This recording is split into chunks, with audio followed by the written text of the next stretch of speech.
warahmatullahi wabarakatuh. Halo anak-anak cerdas, kembali lagi bersama saya Ibu Salis Lailatul Rahma yang akan menemani kalian belajar pada kesempatan kali ini. Sekarang kita akan belajar materi kelas 5, kurikulum 2013 kondisi khusus, tema 7, peristiwa dalam kehidupan, subtema 3, peristiwa mengisi kemerdekaan, pembelajaran 3 dan 4, muatan pelajaran IPS dan PPKN. Jangan lupa sebelum belajar untuk mempersiapkan dulu bolpoin dan buku kalian untuk mencatat informasi-informasi penting yang akan kalian dapatkan nanti. Jika sudah siap, mari kita mulai belajar. Untuk mengawali belajar kita kali ini, kita akan belajar materi IPS tentang peristiwa lahirnya Pancasila. Pancasila berasal dari bahasa Sanskerta, yaitu panca dan sila. Panca artinya 5 dan sila artinya dasar. Jadi, Pancasila berarti 5 dasar atau 5 asas. Istilah Pancasila telah dikenal sejak zaman Majapahit, yaitu terdapat pada Kitab Negara Kertagama karangan Empu Prapanca dan Kitab Sutasoma karangan Empu Tantular. Dalam Kitab Sutasoma, Pancasila berarti berbatu sendi yang 5 atau pelaksanaan kesusilaan yang 5. Lahirnya Pancasila sebagai dasar negara terjadi pada saat sidang BPUPKI atau Badan Penyelidik Usaha Persiapan Kemerdekaan Indonesia yang pertama. Berikut usulan-usulan dasar negara yang disampaikan oleh 3 tokoh bangsa. Yang pertama, pada tanggal 29 Mei 1945, Muhammad Yamin mengusulkan 5 dasar negara, yaitu 1. Peri kebangsaan, 2. Peri kemanusiaan, 3. Peri ketuhanan, 4. Peri kerakyatan, dan 5. Kesejahteraan rakyat. Selanjutnya, pada tanggal 31 Mei 1945, Profesor Dr. Mr. Supomo dalam pidato singkatnya mengusulkan 5 asas. 1. Persatuan, 2. Kekeluargaan, 3. Keseimbangan lahir batin, 4. Musyawarah, 5. Keadilan rakyat. Dan yang ketiga, pada tanggal 1 Juni 1905, pada hari terakhir sidang BPUPKI pada tanggal 1 Juni 1945, Insinyur Soekarno berpidato tanpa teks tentang calon rumusan dasar negara Republik Indonesia, yaitu 1. Internasionalisme, 2. Peri kemanusiaan, 3. Mufakat atau demokrasi, 4. Kesejahteraan sosial, dan 5. Ketuhanan yang Maha Esa. Kemudian, untuk memberikan nama pada kelima dasar tersebut, diusulkan istilah Pancasila. Tanggal 1 Juni 1945 dianggap sebagai hari lahirnya Pancasila sebagai dasar negara. Pada tanggal 18 Agustus 1945, disahkan Undang-Undang Dasar 1945 pada sidang Panitia Persiapan Kemerdekaan Indonesia atau PPKI, termasuk pembukaan Undang-Undang Dasar 1945. Di dalam pembukaan Undang-Undang Dasar 1945, termuat isi rumusan prinsip dasar negara yang disebut Pancasila, tepatnya pada alinea 4 yang berbunyi sebagai berikut. 1. Ketuhanan yang Maha Esa, 2. Kemanusiaan yang adil dan beradab, 3. Persatuan Indonesia, 4. Kerakyatan yang dipimpin oleh hikmat kebijaksanaan dalam permusyawaratan perwakilan, 5. Keadilan sosial bagi seluruh rakyat Indonesia. Nah, selanjutnya peran Pancasila dalam menjaga keberagaman bangsa. Sekarang kita masuk ke materi PPKN. Pancasila sebagai dasar negara merupakan kepribadian dan pandangan hidup bangsa Indonesia. Maka, nilai-nilai luhur yang terkandung di dalamnya harus dipahami dan diamalkan oleh setiap warga negara Indonesia.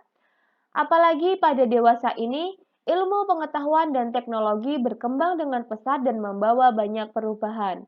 Perubahan-perubahan tersebut akan bisa memengaruhi sikap dan perilaku seseorang. Dengan memahami dan mengamalkan nilai-nilai luhur Pancasila, kita memiliki dasar yang kuat sehingga akan bisa menentukan sikap dan perilaku dalam menghadapi perubahan-perubahan yang terjadi. Dengan demikian, kita tidak akan kehilangan kepribadian sebagai bangsa Indonesia. Masyarakat Indonesia yang terdiri atas berbagai suku bangsa yang hidup dalam lingkup budayanya masing-masing.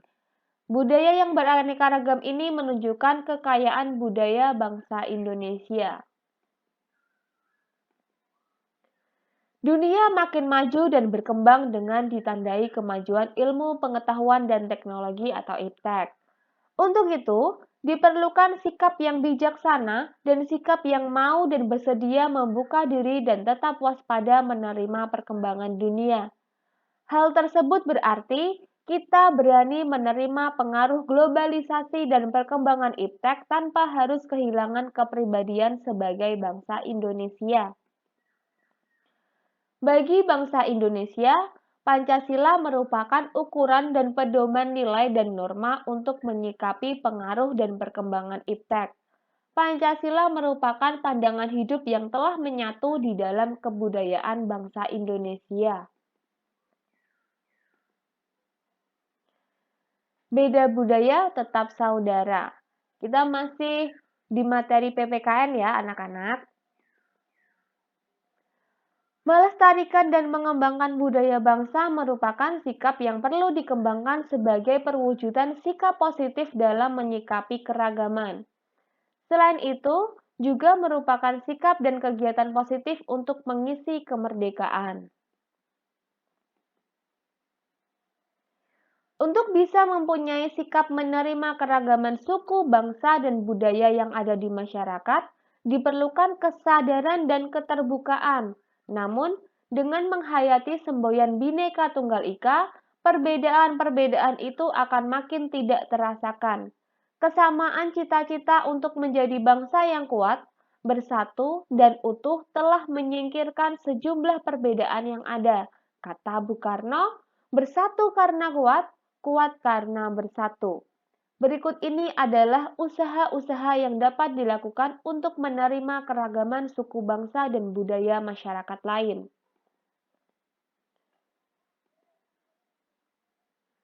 Selain lagu daerah, kita juga bisa mempelajari tarian dari daerah dan suku lain. Di berbagai tempat, telah banyak didirikan sanggar tari yang bisa menjadi tempat untuk memperkenalkan budaya dari daerah dan suku lain. Dengan mempelajari lagu dan tari dari daerah dan suku lain, kita sesungguhnya telah menerima keragaman budaya dalam masyarakat.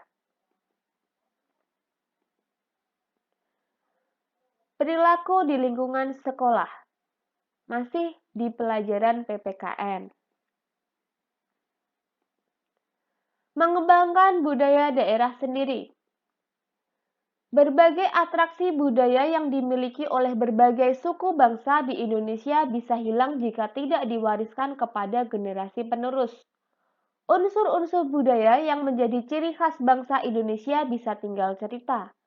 Oleh karena itu, jika di sekitarmu masih ada atraksi budaya, ikuti dan pelajarilah. Dengan mengikuti dan mempelajari budaya bangsa, seiring dengan berjalannya waktu akan muncul rasa mencintai. Pada akhirnya akan timbul keinginan untuk mengembangkan dan melestarikannya. Sekolah merupakan masyarakat dalam ukuran yang kecil. Di sekolah, banyak terdapat keragaman. Banyak warga sekolah yang berasal dari berbagai daerah yang berarti juga memiliki latar belakang yang berbeda. Lalu, bagaimana caramu bersikap? Yang pertama, menghormati dan menghargai sesama teman. Wujud nyata sikap saling menghormati dan menghargai sesama teman adalah toleransi. Toleransi merupakan sikap dan perilaku mau menerima perbedaan. Misalnya, mau menerima perbedaan pendapat dalam sebuah diskusi. Selain menghargai pendapat, perwujudan sikap dan perilaku adalah toleransi terhadap kebiasaan teman, kelakuan teman, dan lain-lain. Kedua, menolong teman tanpa membedakannya. Wujud nyata sikap saling menolong teman dapat ditunjukkan dengan membantu teman yang kesulitan belajar, menengok teman sekolah yang sakit, meminjamkan buku ke teman, dan lain-lain. Dan yang ketiga, menumbuhkan semangat persaudaraan. Bertikai hanya akan memperbanyak musuh. Bertikai hanya akan menambah kesulitan. Bertikai tidak ada untungnya. Perlakukan teman layaknya saudara dengan saling membantu, saling memaafkan, dan saling mengingatkan. Salah satu kegiatan sekolah yang mengajarkan kebersamaan, tanggung jawab, dan persaudaraan adalah pramuka. Nah anak-anak, itu tadi materi kita belajar kali ini. Semoga bermanfaat menemani belajar daring kalian dari rumah. Sampai jumpa di video pembelajaran selanjutnya. Terima kasih. Wassalamualaikum warahmatullahi wabarakatuh.